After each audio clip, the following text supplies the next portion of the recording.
I can hear still. Now, you can't keep me away from where I was born. I was baptized by my daddy's horn. Good evening. Welcome to Community and Technology, where we connect the global community with news, information, and resources to hopefully help improve your life. I'm Stu Reed, and here with my co-host, Dave BURSTEIN. Hey, Dave. Hello. How's everything, man? Quiet week this week. Yeah. I haven't found much exciting news to cover. Well, not a lot of stupidity out there on the political scene, but I guess not a lot of exciting tech, huh? Well, one of the good things on the political scene is Minion Clyburn has been put in charge of the transition of the FTC. Oh, has she? FCC. Yes, she has. Just this what afternoon. Does that mean? What does that mean, Dave? Transition. What is that? That means she's probably going to be the next FCC chair. How well do you know her? She briefly was the FCC chair in between two of them, filling in. And I can't claim to really know her. I've met her. I've had my picture taken with her. Cheesing together when she was in Harlem a few years back. I don't really know her, but like I said, I have met her. So I was impressed with her when just as a person and hearing her speak. I haven't really followed her policy positions closely, but I imagine she's pretty progressive. She's earned my respect. Okay. I've been going down to Washington for the last 10 years. I got burned out, but I certainly follow her work. She's been on the right side of just about every issue there. And she was the one who led an issue that a lot of people forget about. The ridiculous ripoff in $2 or $3 a minute they charge prisoners for phone calls in many places. Yeah. I'm familiar with the ripoff and the fact that they were doing that in many places across the country, including New York State. What did she do to help ameliorate that? She was constantly raising the issue. The Republicans have been blocking changes for the last 4 years. And not much went through before. They are now putting some limits on it, but it's still a natural ripoff. And who do you think gets all that money? Which comes from many of the poorest people in the country. It's private corporations, and I'm sure the telco carriers as well. The private companies working with the telcos take much of it, and a hunk of it goes into paying for the prison itself. It's like they don't have chain gangs anymore, but they found another way to take advantage of the prisoners. So is this in terms of public prisons or private prisons, or is there any distinction there? Both. Both. And I hope she gets right into it, and she should. Yeah, I mean, it's a travesty. I mean, basically what it does is it isolates the inmates and their families, so that it's really cost prohibitive to have any kind of really regular communication in an era when phone calls for the rest of us are practically free. Well, I don't think twice about being on this call for an hour. Yeah. On my cell phone. It would have cost $6 or $12 not that long ago. And in fact, I wouldn't mind being on this call for an hour if I were in Paris, because my favorite French carrier has unlimited calls to the United States. So well, you and I are both old enough to remember when first of all, long distance calling was a luxury. You did that on holidays, for your relatives, and you passed the phone around. You had less than a minute to talk per person, and you fast forward some decades later, and long distance rates have disappeared. There's no such thing as local versus long distance rates. I mean, that's been long gone since the deregulation, I guess, in '84 kind of slowly evaporated. And you talk about the cell phones initially were kind of high priced, and you watched your minutes on it, and you're worried about how many minutes you had going over. But even that has kind of gone away. I think most folks have unlimited calling now. It's the data that seems to be the unit that's measured that where the telcos are making the money now. Is that right? The latest number I saw from Verizon Wireless is about 60% unlimited. Most people who don't need that much data can go on a plan that's much cheaper than their full unlimited. Wireless pricing is funny. But let me read you something that's going to get you thinking and talking.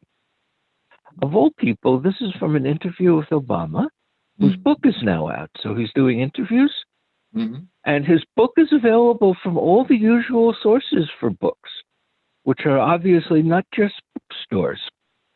It was there it was up there a day after it was released. It was released yesterday, and I saw it today.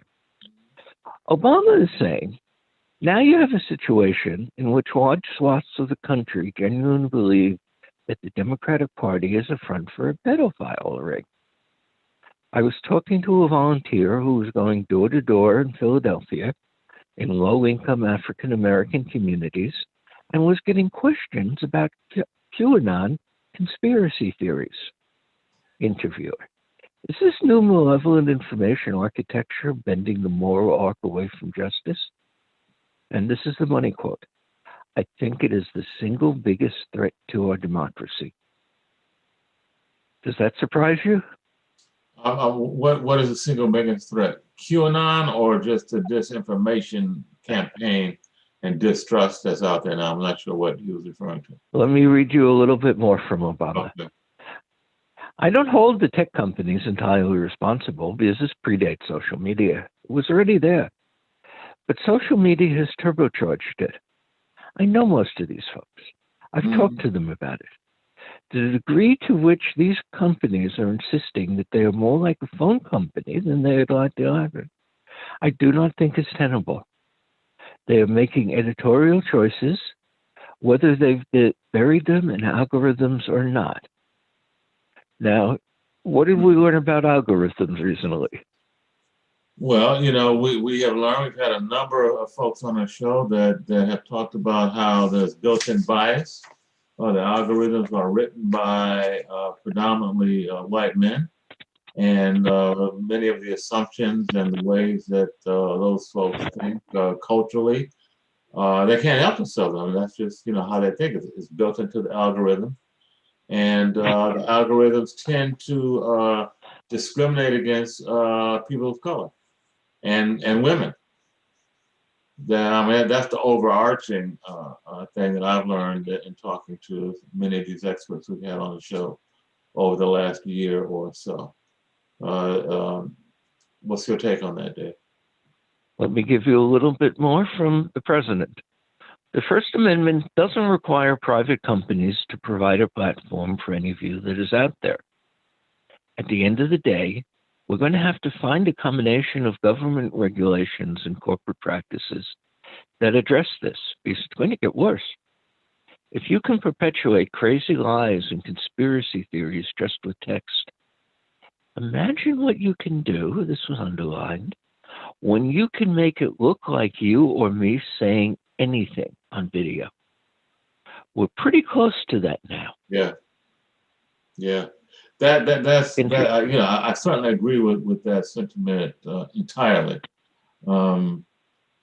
We've had folks that talked on the show about the ways that you can manipulate video now and audio and make it look like folks are saying whatever it is you want them to say.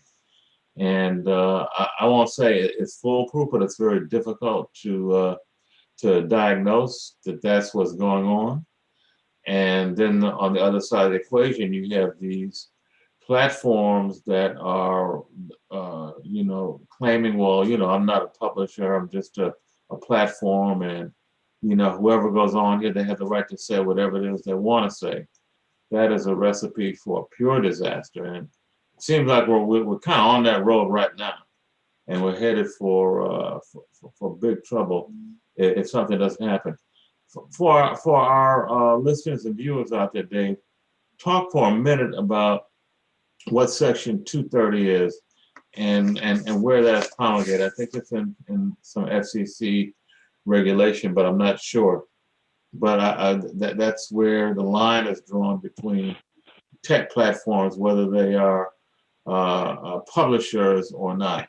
And if they are publishers, then they are responsible for the speech on the platform. Can you share some Keep talking a minute. I'll get the actual wording for us. Okay. Yeah.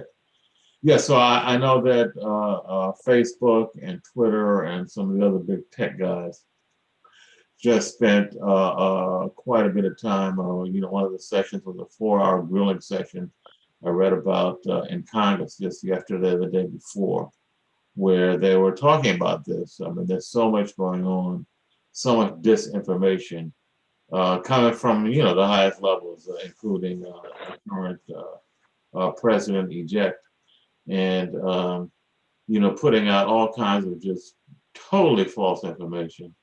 And all that the platform companies are doing are putting a little sidebar caution, like what you get on the cigarette pack. Oh, this may cause cancer. Oh, this might be a lie. Oh, this might not be true. But in the meantime, it's blasted across these social media platforms. And who the heck is paying attention to the sidebar disclaimer from the platform? They're looking at the message that was put out there by someone that they have some affinity for. And it's extremely dangerous. And I don't know what the answer is, especially when you have so much moneyed interest behind the disinformation campaign, and so much money interest in keeping folks disorganized and uninformed and not really acting collaboratively or working together in any kind of team fashion as a people, as a country. This kind of disinformation just totally disintegrates anything like a real democracy. Of the people, by the people, for the people. Just kills it. Well, I got this text in front of me. The internet is very convenient. It actually is Section 230 of the Communications Decency Act of 1996, which came up because there was a lot of people in Congress who wanted to censor the internet, and a lot of people, including some that we both know, who thinks that the internet shouldn't be censored by the government, and or be liable for libel, be vulnerable to libel suits, which would be very, very common. And I got some details on one of those to show you what the possibilities are. Section 230 says, no provider or user of an interactive computer service shall be treated as a publisher or speaker of any information provided by another information content provider. And the courts have been consistently ruling that that means you can't go after Google for something that appears on YouTube, no matter what it is. Does that make sense to you? No, doesn't make any sense to me. I mean, I think not at all. Just by your decision to allow it on there and put it out there, in my mind, you're a publisher. I mean, the fact that you say, oh, it's wide open to all comers, you're still a publisher. And given what we see in the landscape and the impact of these social media platforms, many of which have billions of users that are looking at this stuff every day, and more using these platforms as their primary source of news and information about what's going on in the world, they are publishers and they have a responsibility in my mind, they should have a responsibility to monitor and to put out quote unquote responsible information. Now I know that's a bailiwick and a sticky thicket and everything else you can think of in terms of how do you define that and where do you draw the line. But I'd rather get stuck in that trying to draw the line and decide what is and what is not than what we have today, which is a literal free-for-all. And I don't see a good outcome with the free-for-all model that we have right now. What's your thinking? Well, it isn't an easy question because you can't come up with a decent way to figure out what's hateful or not. If I said that Senator Grassley, America would be better off if Senator Grassley were dead. Senator Grassley, 87 years old, just got diagnosed with COVID. Mm-hmm. Is that me making a threat against Senator Grassley's life? Or just saying that we would be better off if he dies naturally? Who the heck knows? Yeah. And when you're talking about 1 billion messages a day, you can't go into them without by people actually reading them. Facebook has thousands of people going through the messages, and so much gets through, has been constantly proven, even more outside of English. And when we remember some of the things that go on Facebook are like these Rohingya SOBs are destroying our country and raping our children, you wind up in the situation of Burma where people are dying and being expelled by the country, and there's 1 million people in refugee camps. And a lot of that hatred, it turns out, New York Times story, was spread on Facebook, which is big there. So, Dave, let me just interject. You're listening to WHCR 90.3 FM, the voice of Harlem. This is Community and Technology with Dave Burstein and Stu Reed. And we're talking about the giant media platforms, social networking, social media platforms, and whether or not they have the right to just be open platforms, free speech, anybody can say anything, or should they be treated as publishers with responsibility for what goes on the platform?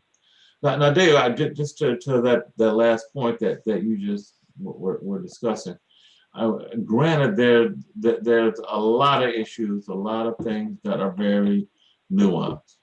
But when you come out with just outright lies, something that can be just easily fact-checked, widespread voter fraud across the United States. It's a lie. I mean, there's no basis in fact. And then when you come out, you talked about a statement that so-and-so may be better off dead. Well, that's not nearly as direct as what Steve Bannon said, where he said that folks should be, Dr. Fauci and some other folks in the administration should be beheaded and their heads put on a stick and paraded through the square. Now, that's pretty direct, Dave. That's not a nuanced statement. And yet, yeah, but there's going to be that particular statement. Zuckerberg, in his testimony in Congress the other day, said, that he didn't think that should be censored. Let me give you a little bit more from Obama. Okay. First, the interviewer saying, and this is why I'm bringing it up, it's that famous Steve Bannon strategy. Flood the zone with what comes out of the rear end of a cow. I'm deliberately not saying a word I'm not supposed to say on the radio. Mm-hmm. And Obama said, if we do not have the capacity to distinguish what's true from what's false, then by definition, the marketplace of ideas doesn't work. And by definition, our democracy doesn't work. we're entering into an epistemological crisis. Mhm. I have very mixed feelings on it. I have the great example of my grandfather, the Orthodox rabbi, when I was a kid, and I noticed he had Mein Kampf by Hitler on his shelf. Mhm. And I looked at him and said, why? And he said, we have to understand. Not easy answers here, but there's going to be a lot of regulation coming. Now, Well, you know, what's I understand your grandpa's position, and I'm not suggesting that, you know, it be, you know, illegal to have some information somewhere that's maybe controversial. But, you know, the way that this information is pushed, I mean, that's different from it being on your grandpa's shelf. And he has the option to take it off the shelf and open it or leave it on the shelf. But these social media companies push the information and put it in front of people, put it in the faces of billions of people every day. To me, that's very different than a book sitting on a library shelf. And these are all very hard questions on where the lines are. There's some cases that are really clear. On the other case, well, we can get to that in a minute. But first, how effective do you think it is when Facebook puts a warning on Trump's tweets, or Twitter puts a warning? Totally ineffective. You know, I'm not a Twitter person, but you know, while you're out, you know, doing your research on 230, I mentioned that to me, it's like the warning label on cigarettes. This may cause cancer, may be harmful to your health.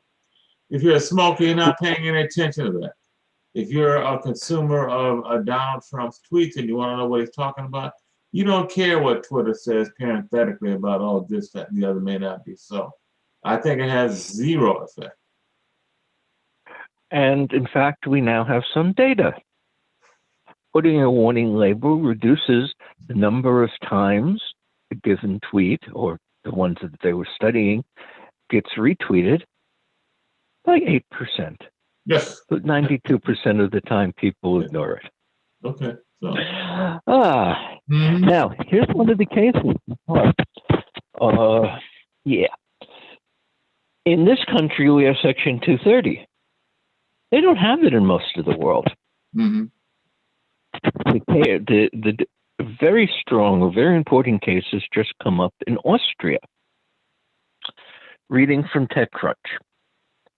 Green Party politician Eva Glasnig, I'm mispronouncing it, successfully sued the social media giant, seeking removal of defamatory comments made about her by a user of its platform after Facebook had refused to take down the abusive postings. The news on that is it's gone all the way up to the European Court of Justice, and Facebook has been losing the appeals. It's pretty dramatic. She was called a lousy traitor, a corrupt tramp, and a member of a fascist party. Wow.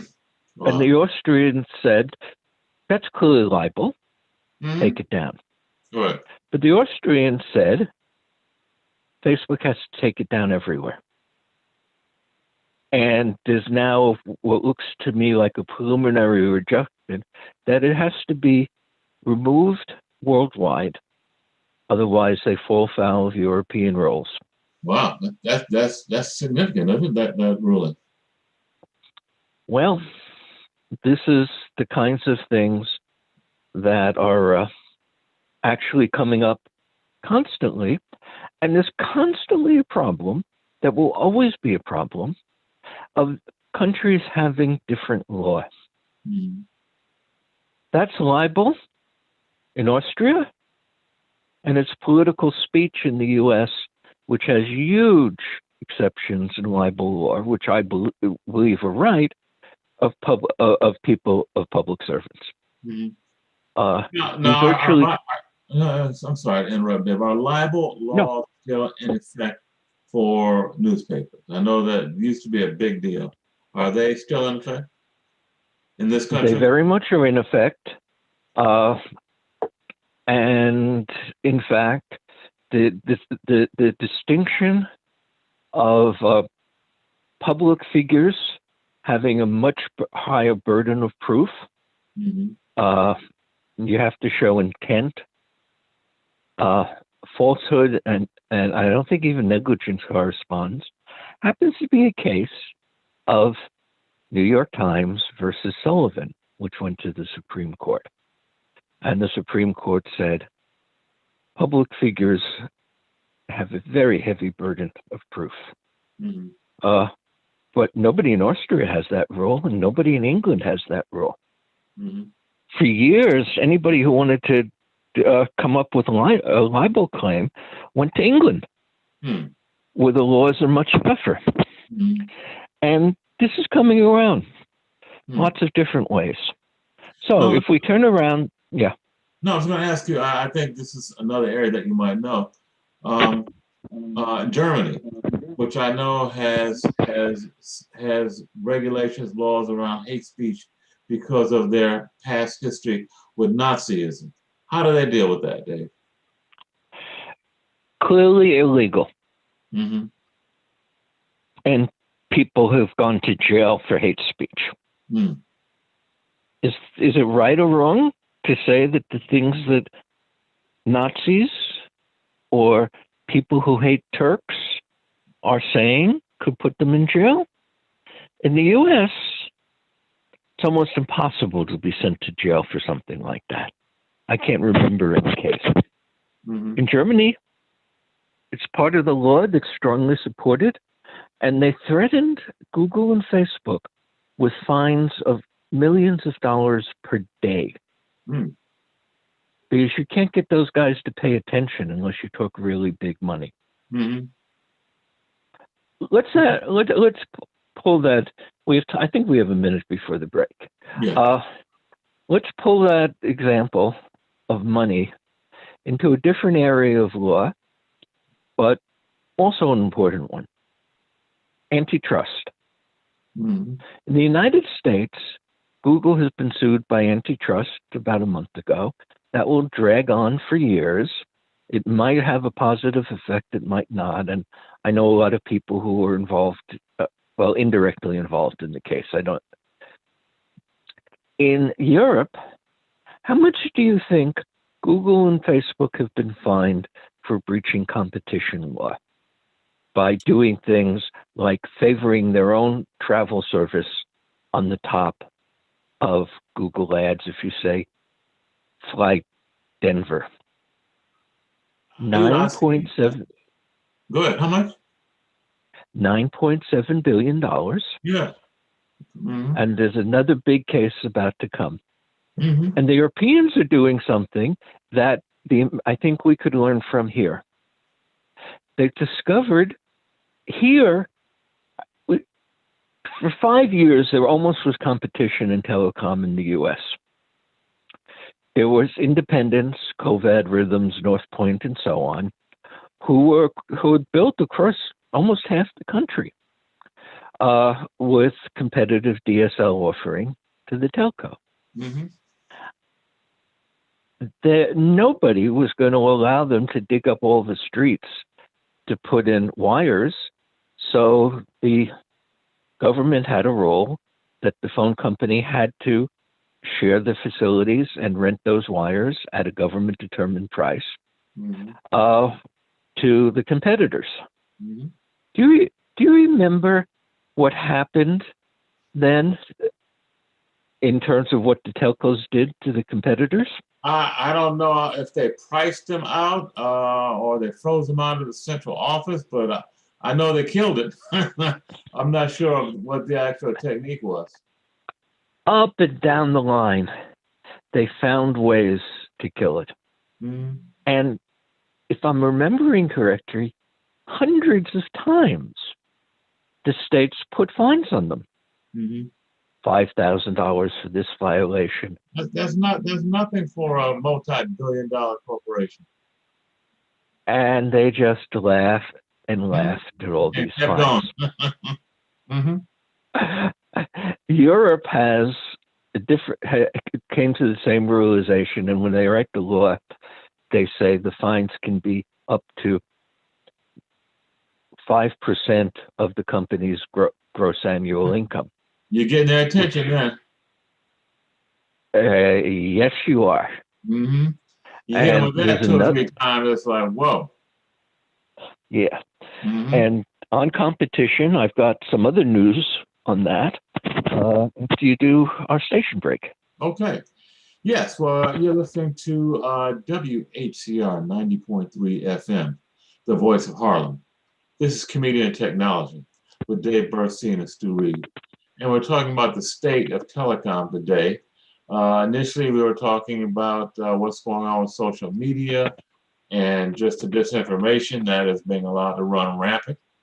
And we've kind of segued. Now we're talking about I guess the monopolization and just the sheer market power that these big guys have, and the fact that they've been allowed to consolidate and get away with murder in the face of fines in the thousands and millions of dollars, which are just minuscule to companies that make tens or hundreds of billions of dollars every year.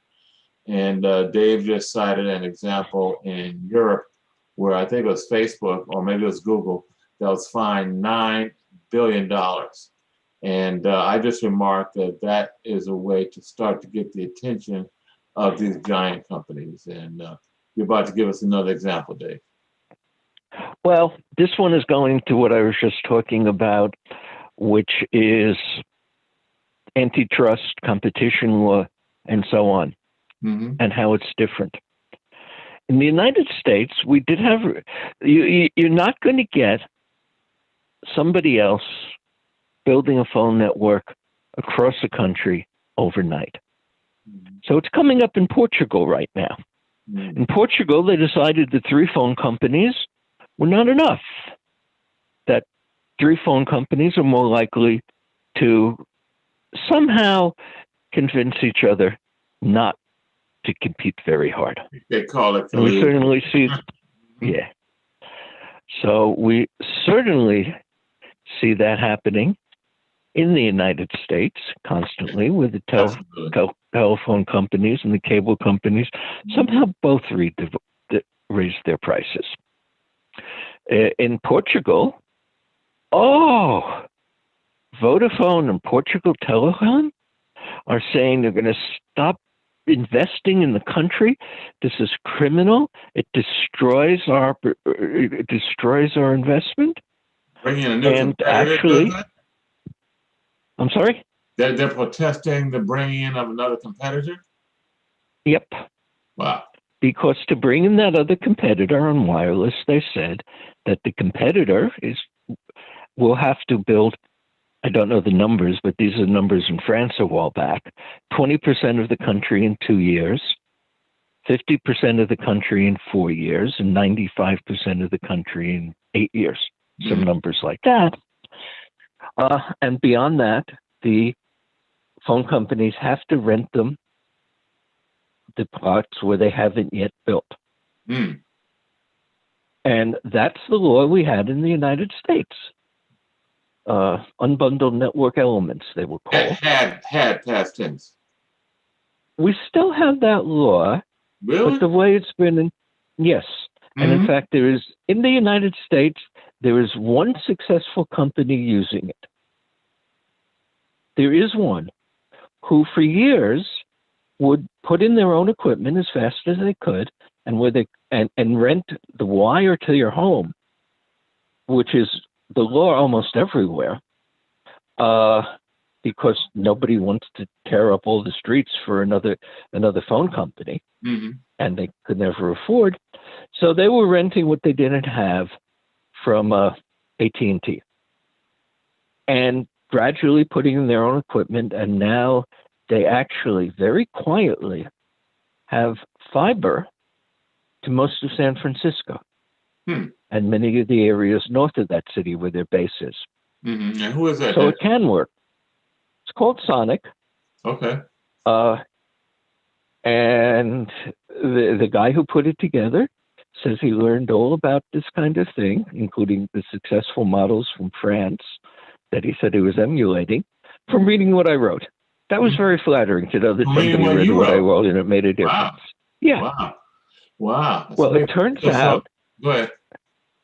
that the guy in France, Xavier Niel of Free, who was very gracious to me when I visited a few times, picked up much of his initial game plan from Masayoshi Son in Japan, who was the first major player in the world to bring the price of broadband down from like $50 to like $20, and sold so much that he was successful. So Xavier in France came up with a 30 € service that included voice calls and TV. What do we pay for the bundle here with voice and TV, Stu? $100 and up. Mostly really, up. $200 is what I'm paying in my household, and I'm not getting the high end bundle. It's just the basic TV. Yeah. I mean, the phone is in there. It's funny, Dave. I just looked at my bill the other day. $200. The phone aspect is $10. All the rest is about $90 on video, another $60 or $70 on equipment rental, which is a sin, and then the rest on the data end, and of course all the taxes and fees. $200. And yeah, well, in France, you wouldn't get quite as much live football or some of the fancier TV stuff. You'd only get 200 channels instead of 500. You get unlimited calls, as I say, including to the U.S. and 63 other countries. And that's 30 euros, which by today's trade rate is about, what, $35. Wow. That includes, if you are in 1/3 of France, fiber at a gigabit. Wow. Now, what's the competitive landscape? Are the competitors anywhere near that, or is this an outlier? The competitors are matching it. Okay. One of the competitors is France Telecom, which is 40% owned and completely controlled by the government. And when Xavi came in and put his prices out there, oh, did they yell and scream and wanted the government to shut him down. And the president of the company is called Iliad, the service is called Free, said at a conference I was at, forgetting his name, Michel Bakuzba, that if the government hadn't protected them, they would have been out of business. Well, here in the United States, the government didn't protect the competitors, and they all went out of business in about 3 years. Right. Really dramatic. This was quietly. Following the 1996 deregulation, right, Dave? Yep. Yeah. And that was all there. Now, here's the interesting one. The latest news. Not many people in this country notice the Regional Comprehensive Economic Partnership, which was just signed on the 15th of November by China, Japan, South Korea, Australia, New Zealand, and all but India and Pakistan and South Asia. That is 2.2 billion people, or about 30% of the world's population, and about 30% of the world's economy as well, 28% of global trade. Pretty significant deal. India has pulled out because they don't want China to get tariff concessions because they already have a $60 billion a year trade deficit with China, and they have been killing the people on the border recently by the dozen, so they're virtually at war. And the U.S. had ducked out of a similar treaty called the Trans-Pacific Partnership because Donald Trump didn't like it, and he happened to be right to duck out of it, but not for the reasons he gave. Okay, why am I talking to you about what's now going to be the law in Australia and Thailand? Well, here are some of the things that it includes. There's a 12-page annex on telecom there that, as far as I know, one guy in Australia, who I'm about to read you, is the only one who's written it up. I have an article in draft based on what he pointed at me.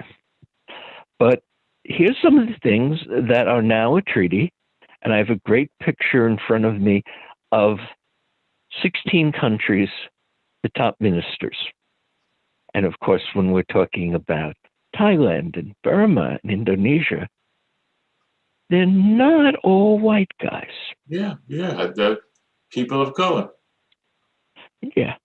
There's only one woman out of the 16, which shouldn't be surprising. Australia and New Zealand were actually strong promoters. They want access to the markets. But here's what's in. First, the signatories shall endeavor to cooperate on promoting transparent and reasonable rates for international mobile roaming.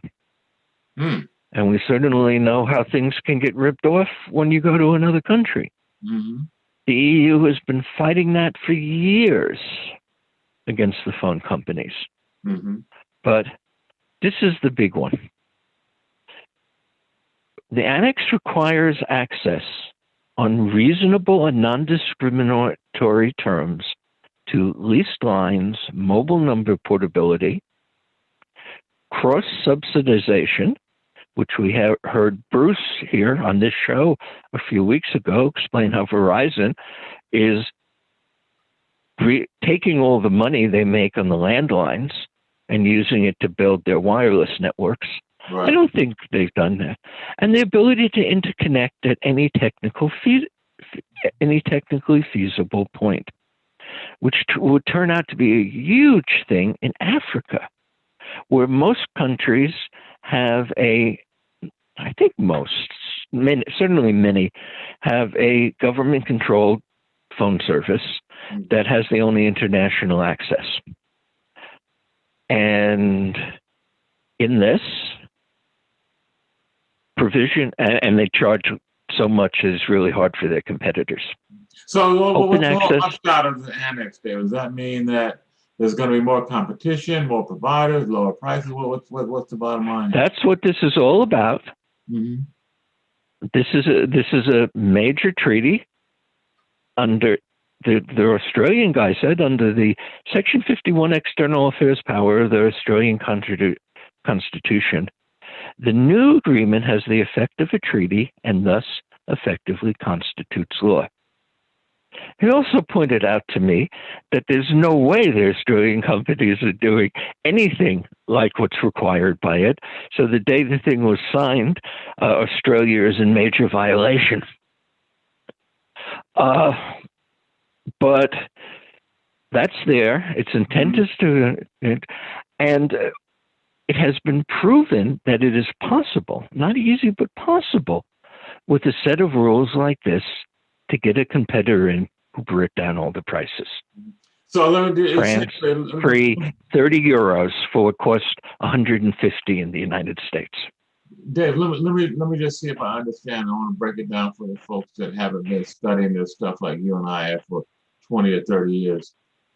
Essentially, it sounds like the regulation opens up all the technical facilities of all the different companies to new providers to come in and use those facilities, so they don't have to build everything from scratch, and use it on a competitively priced basis, so that they can come in and get up and running with a competitive business at a decent cost without building out all the infrastructure. Is that a correct?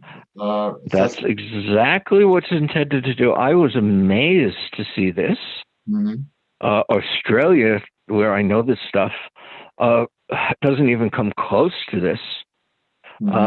But this is an attempt to get competition in a way that has been proven to work. It worked in France. It half worked in Britain. It quarter worked in Germany. And it totally failed in the U.S. and in Canada, because our government, especially Michael Powell as head of the FCC, interpreted it in such a way that it became useless. Well, you know, I don't know if this is, we are an anomaly, but it seems that this country's regulatory bodies and agencies and this whole apparatus is very much in the pockets of the corporations that they regulate. Now, I don't know if that is happening across the planet. It sounds like it maybe not, but certainly in terms of Oh, it often happens. It's not always. It's not always. okay. And it's under Obama, who I strongly supported, who was a decent man trying to do the right thing. Consistently, the conservative government, the party is called conservative in England, was far more progressive on all of the rules in telecom than the supposedly liberal government in the United States, which tells you something about where the government was. Yeah. Now, Minion, I hope, will change that. She's going to bring net neutrality back right away. And she's a strong, honorable woman who proved herself when she became a commissioner and earned respect from everybody I know. So I was very glad to see that Minion Codman was there, not because she's a black woman, which is good we have more black women, not because her daddy happens to be the number 3 Democrat in the House, but because she does things like care about prisoners, which once upon a time included her daddy, who went to jail in the Civil Rights era. You know, I'm excited about that too, Deb, but she is going to be fighting some incredibly strong market forces in trying to implement any kind of significant change in the telecom landscape.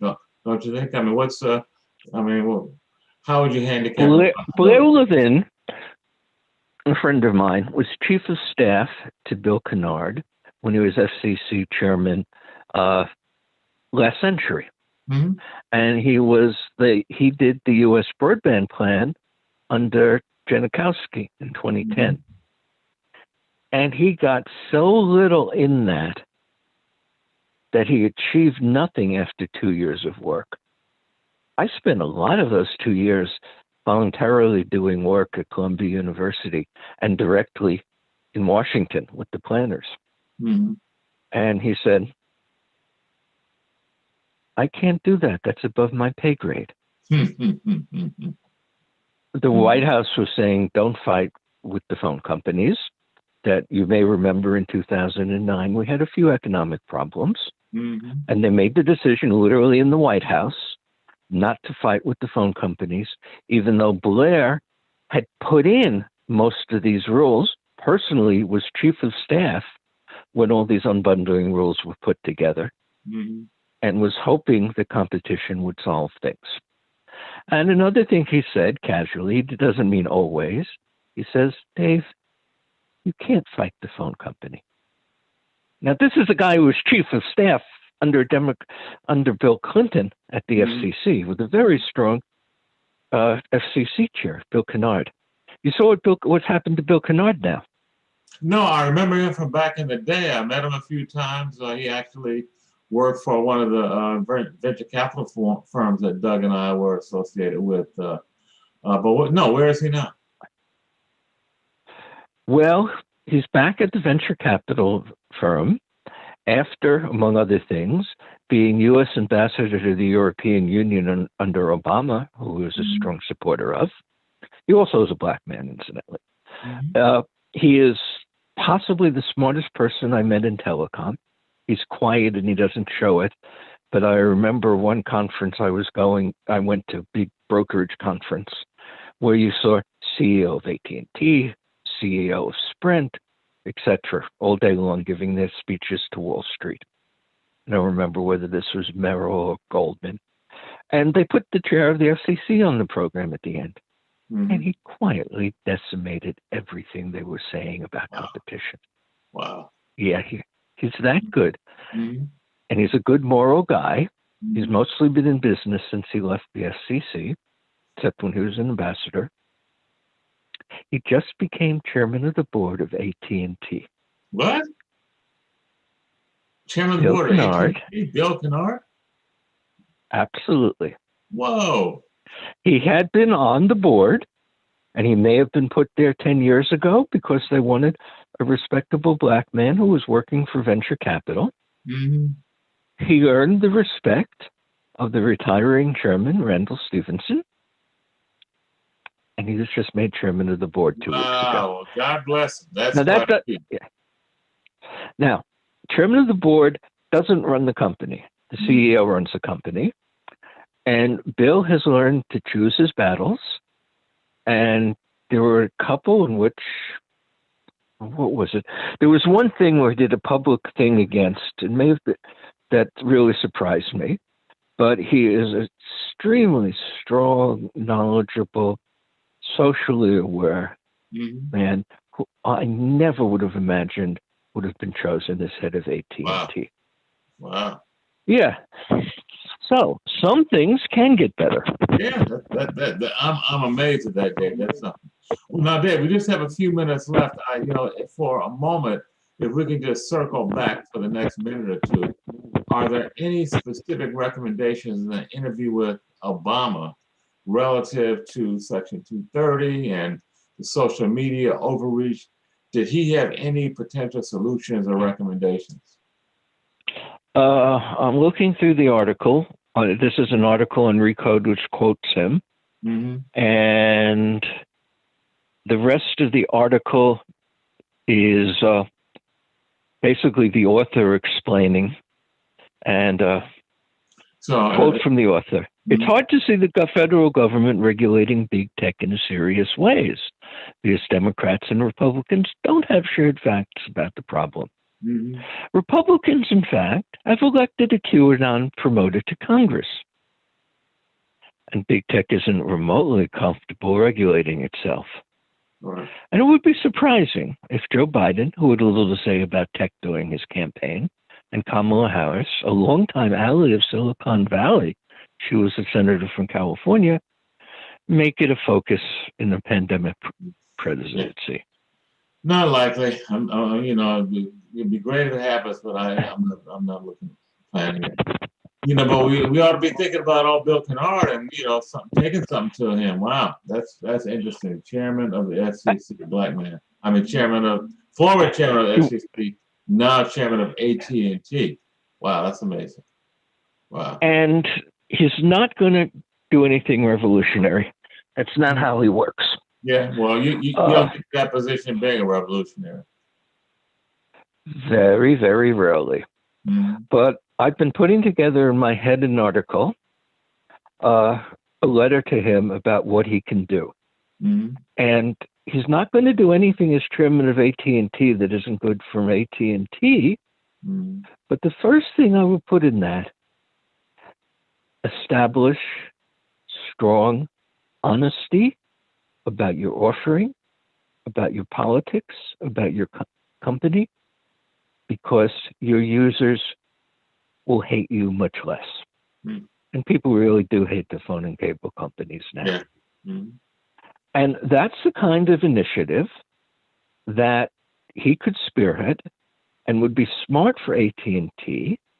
And we know that because T-Mobile's Un-carrier attacking all what comes out of the rear end of a male cow from companies like AT&T has been very successful. T-Mobile's adding a 1 million, 2 million subscribers every quarter. Well, that's interesting, Dave. That certainly could help AT&T. I'd like to see him do something that helped regular folks beyond just helping them be more honest with how they talk to us. That's good for folks, but let me give you one. All right, well, just got a minute. Speed it up. Quick, easy and quick.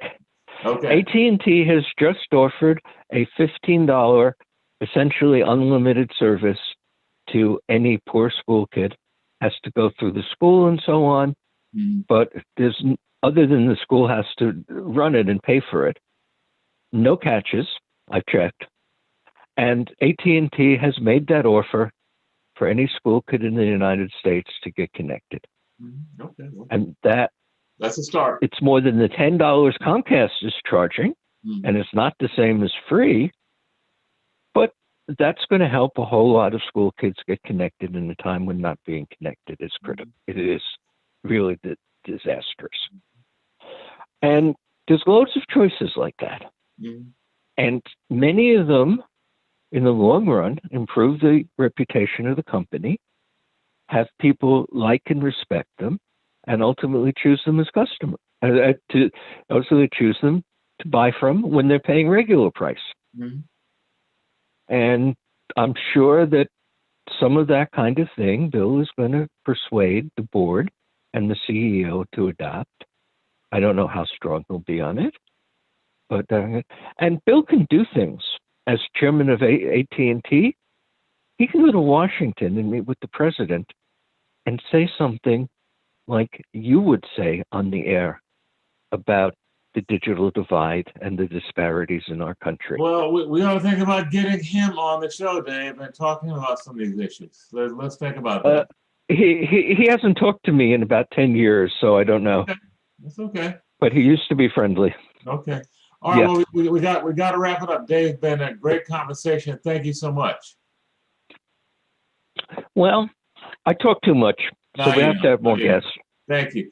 This has been Stu with Dave Burstein. This has been Community and Technology, brought to you every Wednesday on WACR 90.3 FM, the voice of Harlem. Next week, we're going to be talking about UBI, Universal Basic Income, or Unconditional Basic Income. So stay tuned. Oh, let me say 10 seconds. I strongly support that. I'll probably skip the show because I know a lot less than our guest, so I don't have much to say, but I'm a strong supporter. Okay, Dave, we'll see you back in 2 weeks. Community and Technology. Thanks. Good night. I know that Marvin Gaye used to play right here. Somebody say you can't keep me away from where I was born. I was baptized by my daddy's horn. No, you can't keep me away from where I was born. I was baptized to the sound of horn.